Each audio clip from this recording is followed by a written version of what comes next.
Let's start with Professor Clarke. And since I took classes with him and he's a very good friend and co-author of mine, I won't hesitate to interrupt him. Harold, are you there? I'm here. Can everyone hear me? Yes. We may turn it up a little bit. So we're delighted you're with us virtually, Harold, and you're going to get to kick things off, which means you have to be exceedingly disciplined. Thank you very much, Jim, and thank you, members of the audience, and to Carl Ho and Chris Aiken, and wish I could be with you today. However, I am, broadcasting in virtually here, and we'll offer, a few remarks here and try to with my 10-minute limit. And if I'm running over, I'm sure that Professor Hollifield will let me know, and I can react accordingly. I was very interested to hear the remarks by Professor Chris Aiken, and the message, there are a number of messages that he conveyed. One of them, of course, is the importance of the 2020 Taiwanese election. And this is clear, from what he said and his remarks about what might possibly ensue going forward. The Taiwanese election, of course, of 2020 is not the only important election that has occurred in recent months, and one I wanted to talk about today by way of offering a few comparisons is the 2019, the December 2019 so-called Brexit election in Great Britain. And when I first became interested in studying elections and voting in Taiwan, one of the things that attracted me was the existence of very high-quality survey data through the TES project. Unfortunately, those data are not available, as Professor Aiken pointed out, yet for 2020 in Taiwan. But we are fortunate to have high-quality national survey data from the British case in terms of work that I've been able to do with my colleagues Marianne Stewart, Paul Whiteley, and Matt Goodwin from the University of Kent in the latter case. And so I want to just offer a few observations today concerning how the Brexit election in some ways resembles the Taiwanese election, and I think can help to inform us a little bit about some of the things that we may want to learn about the Taiwanese case going forward as the TDS data become available. And as Professor Aiken rightly pointed out, it's very difficult to look at aggregate figures to really know what's going on. And so we'll look for data.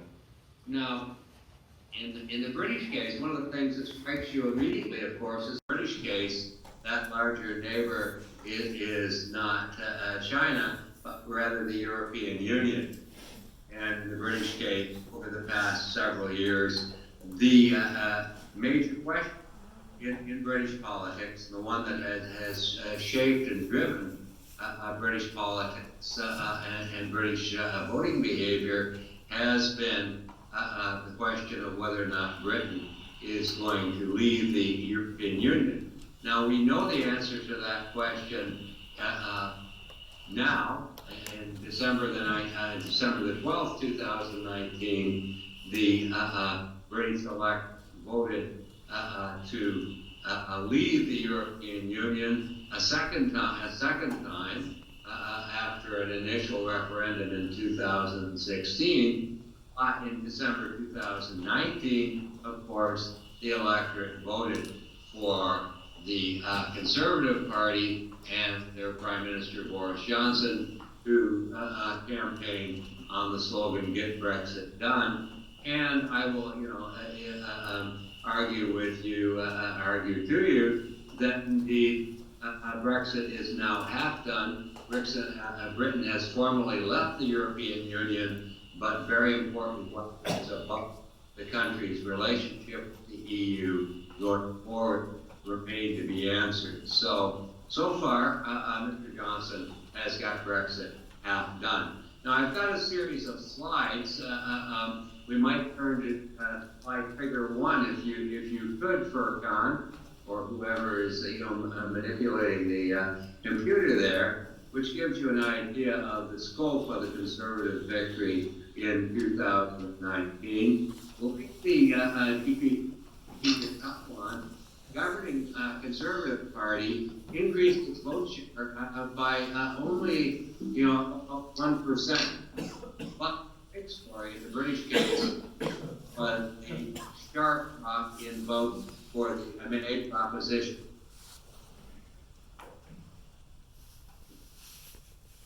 Down to 32%.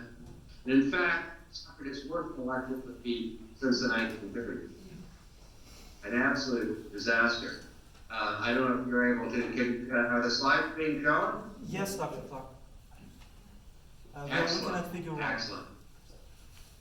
And so, in some ways, the British case in 2019 was like the 2020 Taiwanese case, but the fate of the opposition party was different and has indeed thrown the Labour Party into a real quandary, a chaotic sort of situation about what they should do going forward. We could talk more about that if people are interested. Let me skip over to slide 3, if we could, figure 3. In the Taiwanese case, I quickly found when I started studying Taiwan that cross-strait relations were really what people talked about, and in my judgment, perhaps talked about a little bit too much as a scholar of voting behavior. And so it's always to me an empirical question, something we should study. Just how important that issue is for driving the vote in any particular election. Coming to the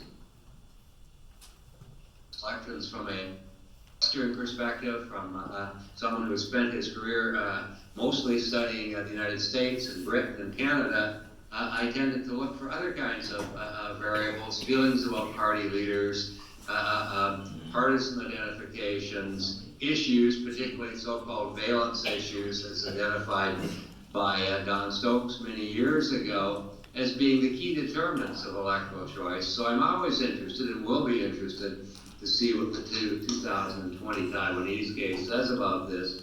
In the British case, interpretations of the 2019 election, some people say, oh, it was all Brexit. That's the only thing that mattered. Other people said, no, the big driver of voting in the election was negative feelings about Labour leader Jeremy Corbyn, Bernie Sanders of Britain. And indeed, our analyses, we're working on a new book for Cambridge University Press right now on recent British politics, suggests that both of these factors were very important. Figure 3 illustrates the importance of feelings about Brexit. No surprise there. But the other thing, and something that is important, I think, for understanding the Taiwanese case, and perhaps just informing myself as a Western trained scholar, is the importance of leader images. And in the British case, the preeminent factor in 2019 was indeed the aforementioned negative feelings about Mr. Corbyn. And I've got a set of slides here as I sort of we're going through here, and I would welcome anyone who wants these slides, welcome to take them with them. If Carl, you can get in touch with Carl or me, and we'll be happy to set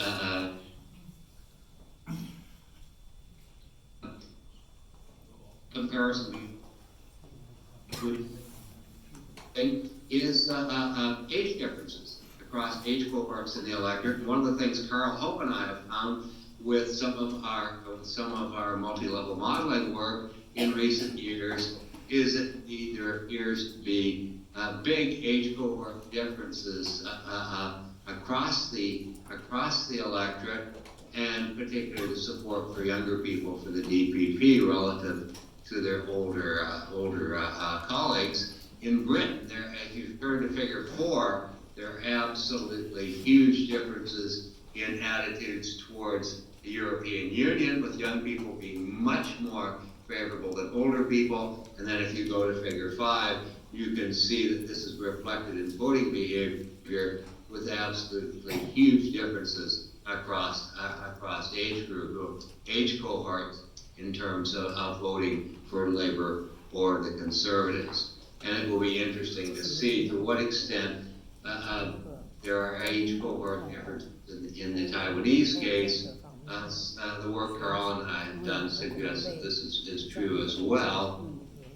There are then a number of parallels that need to that raise questions for further research. The final thing I would mention, and Chris alluded to this earlier, is this idea of populism in certainly very big topic in study of politics in Great Britain, to Europe, and with support and opposition to Donald Trump. We can see this working in the British case as well in 2019. If you take 6, for example, and in multi-level or in multiple regression type models, logic models, and so on that we've developed, net of everything else, it makes a difference in terms of how you feel about your economic position relative to other people in society. So let me just sort of leave it at that. One thing I might just show, just again to emphasize the importance of leaders in the British case. If you flip to figure 8, you can see how feelings about Boris Johnson, and then in figure 10, feelings about Jeremy Corbyn, the Labour leader, had very large effects, controlling for everything else, on the probabilities of voting Conservative or Labour, respectively. So these are the kinds of research questions that I hope to be able to study, and I hope others will be studying with the TDS data as they become available. And so let me leave it there, if I could, Jim. And thank you for the time.